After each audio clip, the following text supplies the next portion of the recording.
অসমত জনসংখ্যা কমিব লাগিব, পপুলেশ্যন ডেন্সিটি কমিব লাগিব। যদি হস্পিটাল কিমান বনাব? যদি প্ৰতিদিনাই যদি 100টা সন্তানৰ জন্ম হয় এখন সৰু হস্পিটালত, আৰু আপোনালোকে NHM-ত প্ৰশ্ন কৰি এখন প্ৰশ্ন লৈ লওক যে কোন হস্পিটালত কিমান সন্তানৰ জন্ম হয়। শিৱসাগৰ, যোৰহাটত পপুলেশ্যন ডিক্লাইন হৈছে। এতিয়া মই কওঁ জননী সুৰক্ষা কি হৈছে বোলে ছাৰ বাচ্চাই নাই। গতিকে এই কথাবিলাক যদি ডাইৰেক্টলি আলোচনা নকৰে অসমত বাজেট বনাইনো কি লাভ হ'ব? বাজেট 1,07,000 বনাওক, 1,20,000 বনাওক, কিন্তু আজি বনোৱাতকৈ যদি যোৱাকালি মই কেইদিনমান আগতে আমাৰ ৰেকিবুদ্দিন আহমেদক সুধিছিলোঁ, এইবাৰ ইলেকশ্যনতে জিকিবি না? ঘৰুৱা কথা এটা কৈছোঁ। বোলে দাদা জিকিম। বোলে কিয়? বোলে দাদা যোৱাবাৰ মোৰ 65,000 গৰৈমাৰীত ভোট আছিল, এইবাৰ 90,000 ভোট। 5 বছৰত এটা ব্লকত যদি 25,000 ভোট বাঢ়ে, আপোনালোকে সুধিব ইলেকশ্যনৰ 3 দিন পিছত, this is a conversation which we have done in good faith. কৈছে দাদা মোৰ 65,000টো 90,000 হৈ গ'ল নহয়। কেইদিনমান আগতে মই চামুগুৰি সমষ্টিৰ ভোটৰ মই তাৰতম্যবিলাক চাইছিলোঁ। মই নকওঁ, ৰকিবুল হুছেইন ডাঙৰীয়া চেণ্টিমেণ্টেল মানুহ আৰু ক'ব এইটো ক'ৰ পৰা ক'লে কি ক'লে। তাত যি ধৰণে ভোট বাঢ়িছে এছাম জাগাত, আমিতো হাতেদি ঢুকি নোপোৱা হৈ গ'লো। সমষ্টি হাতৰ পৰা ওলাই গুচি গ'ল, সি ধৰি ৰাখিব পৰা অৱস্থাতে নাই। এতিয়া সেইটো হ'ল ভোটৰ, মই হাৰি যাওঁ, আমাৰ কোনো আপত্তি নাই। কিন্তু what about the poor mothers? What about the poor children? ইহঁতৰ কাৰণে স্কুল কোনে বনাব? কিমান প্ৰাদেশিকৰণ কৰিব? কিমান হস্পিটাল বনাব? গতিকে এইখন অসম কেতিয়াও আগবাঢ়িব যাব নোৱাৰে যদি প্ৰকৃত সমস্যাৰ পৰা আঁতৰিত গৈ যে অৰুণোদয় 1,000 বঢ়াইছে, মিঠাতেলৰ দাম বঢ়াইছে, এইবিলাক যদি কথা কৈ থাকো আমি অসমখন কেতিয়াও আগবাঢ়িব।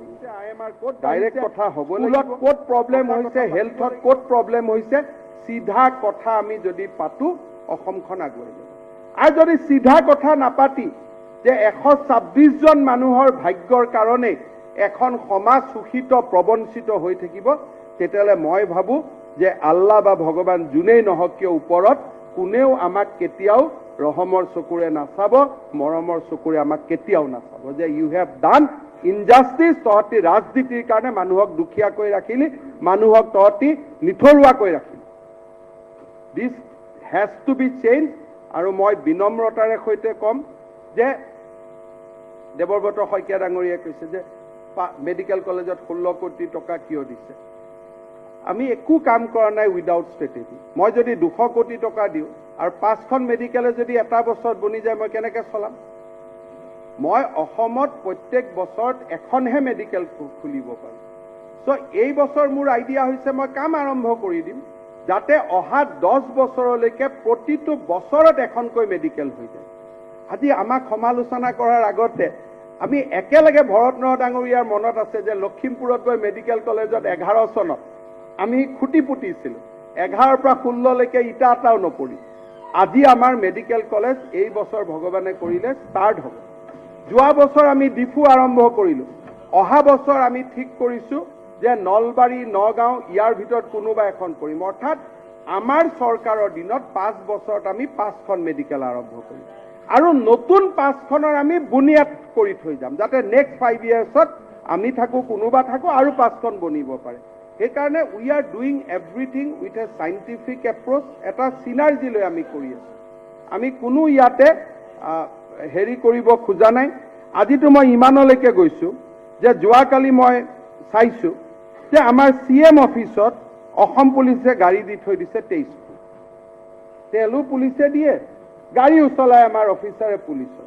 মই কৈছোঁ গাড়ী বন্ধ কৰক, CM অফিচত 23খন গাড়ী কোনো দৰকাৰ নাই। এটা মই কৈছোঁ হোম ডিপাৰ্টমেণ্টৰ ডেপুটি ছেক্ৰেটাৰীলৈকে গাড়ী পুলিচৰ ৰিজাৰ্ভৰ পৰা তেলো ফ্ৰী পায়। মই কিয় আহিব? যদি হোমক গাড়ী লাগে হোমে কিনিব। আমি কৰি আছোঁ আমাৰ ফালৰ পৰা বাজেট নিয়ন্ত্ৰণত, আমি চেষ্টা কৰি আছোঁ আৰু আমি কৰি থাকিম। আৰু সেইকাৰণে আমি বহুমূলীয়া পজিটিভ পৰামৰ্শ আমি আপোনালোকৰ পৰা সদায় আমি আপোনালোকৰ লগত আছোঁ। আজি মই কৈছোঁ যে খুৰহিদ আঁচনি আমি বন্ধ কৰিছোঁ, কিন্তু মুখ্যমন্ত্ৰীৰ সাহায্য পুঁজি আপোনালোকৰ কাৰণে মুকলি আছে। যি ধৰণে আপোনালোকে আহে মই কাকো না কৰা কথা নাই। চুহিদৰ সমান নোৱাৰিলেও যিমানখিনি পাৰোঁ আমি কৰিম। ইয়াৰ বাজেটত আজি এটা ডাঙৰ স্কিম আমি আনিছোঁ, সেইটো হৈছে মই জাষ্ট 5 মিনিট বা 3 মিনিট আৰু ল'ম। আমি এটা স্কিম আনিছোঁ আৰবান পোৰ। আজি মই ঢেকিয়াজুলিত কেতিয়াবা যাওঁ অশোক সিংঘালৰ তাত, বাগানৰ পৰা মানুহবোৰ আহে ব্লক অফিচত কাম কৰি, ঘূৰি গুচি যায়। দিনটো যদি হোটেলত তেওঁলোকে খালে 150 টকা খৰচ কৰিব লাগে।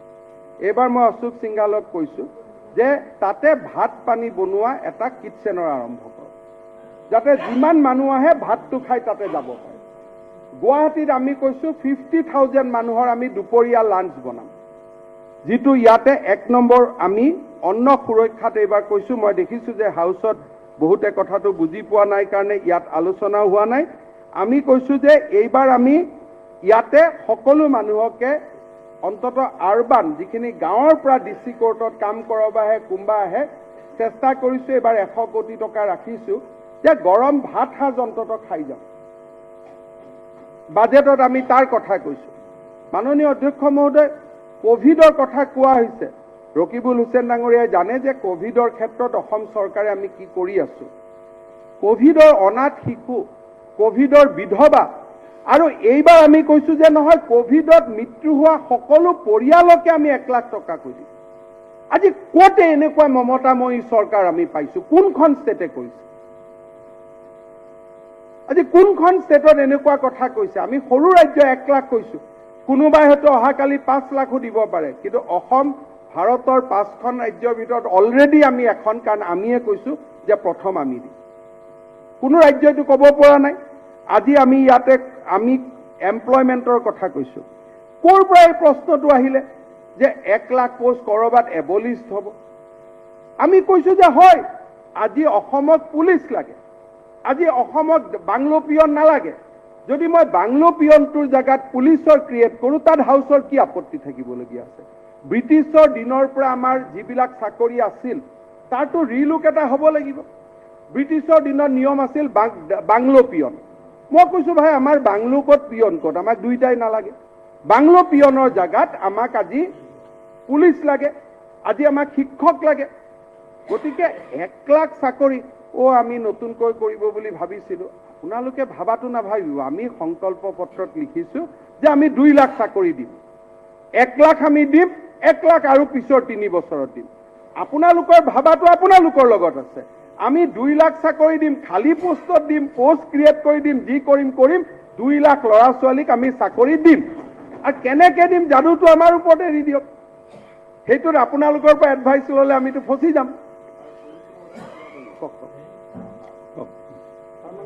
আমাৰ rules of procedure and conduct of business in Assam Assembly. Yes, sir. Rule 143 is up. Rule 2. The finance minister shall have general right of reply. Item discussion. দাদা মই MLA টাইম হে লৈছোঁ। আপোনাৰ reply মই ৰিপ্লাই একেবাৰে reply Ajanta নেওকে দিব। এইটো reply নহয়, ফাইনেন্স মিনিষ্টাৰ ৰিপ্লাই দিব। ফাইনেন্স মিনিষ্টাৰ ৰিপ্লাই দিব। sir, finance minister ৰিপ্লাই বাইৰে দিব। sir, generally sir, finance minister reply দিয়ে। হয়। Prime minister বা chief minister কিবা এটা কথা ইন্টাৰফেয়াৰ কৰিব পাৰে, কিন্তু গোটেই ৰিপ্লাইটো কোনোবা ৰিপ্লাই দিয়া নাই। আপুনি Finance বহক, minister reply দিব। মই লাষ্টত এটা সামৰণি মাৰিছোঁ। not giving reply. মই আমাৰ বিধায়কৰ টাইমহে লৈছোঁ, বাইদেউৰ টাইম বাইদেউৰ লগত আছে। মাননীয় অধ্যক্ষ মহোদয়, লাষ্টত মাইক্ৰ' ফাইনেন্সৰ লোনটো লৈ মই সামৰিছোঁ। মই মাইক্ৰ' ফাইনেন্সৰ লোনটোৰ কথা কৈ সামৰিছোঁ। আমি প্ৰতিশ্ৰুতি দিছিলোঁ যে মাইক্ৰ' ফাইনেন্সৰ লোন আমি মাফ কৰিম। দেৱব্ৰত শইকীয়া ডাঙৰীয়াই কৈছে কোম্পানীবিলাকৰ কি হ'ব? 4,000 কোটি টকা আমি কোম্পানীক বাধ্য কৰাইছোঁ লোন উঠাই ল'বৰ কাৰণে, যে আপোনালোকে যি ইলিগেল লোন দিছিল এইটো লোন আপোনালোকে চাৰেণ্ডাৰ কৰিব লাগিব। তাতকৈতো ডাঙৰ ব্যৱস্থা কোনেও ল'ব নোৱাৰে। 4,000 কোটি টকা লোন কৈছোঁ বমি কৰি থৈ যাম, ইয়াতে ল'ব নোৱাৰিব। নাম্বাৰ 1। নাম্বাৰ 2, আমি কৈছোঁ যে সকলোকে যদি লোন ৰেহাই দিওঁ, বহুত মহিলাই কৈছে আমাক লোন ৰেহাই নালাগে, কাৰণ আমি যদি লোন ৰেহাই লওঁ আমি বেংকৰ পৰা আঁতৰি আহিম। সেইকাৰণে আমি কৈছোঁ বাইদেউ আপোনালোকক যদিও লোন ৰেহাই নালাগে, তথাপিতো আমি আপোনালোকক 25,000 টকা মাতৃত্বৰ মৰমেৰে দিম।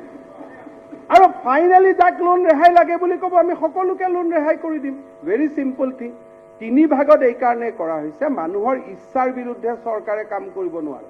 বহুত মহিলা আছে, তেওঁলোকে টকা লৈছে, টকা ঘূৰাই দিছে, ব্যৱসায় কৰিছে, তেওঁলোকে চৰকাৰৰ অনুগ্ৰহ নিবিচাৰে। তেওঁলোকক আমি কৈছো যে ঠিক আছে অনুগ্ৰহ নালাগে আমি আপোনালোকক 25,000 টকাৰ চেক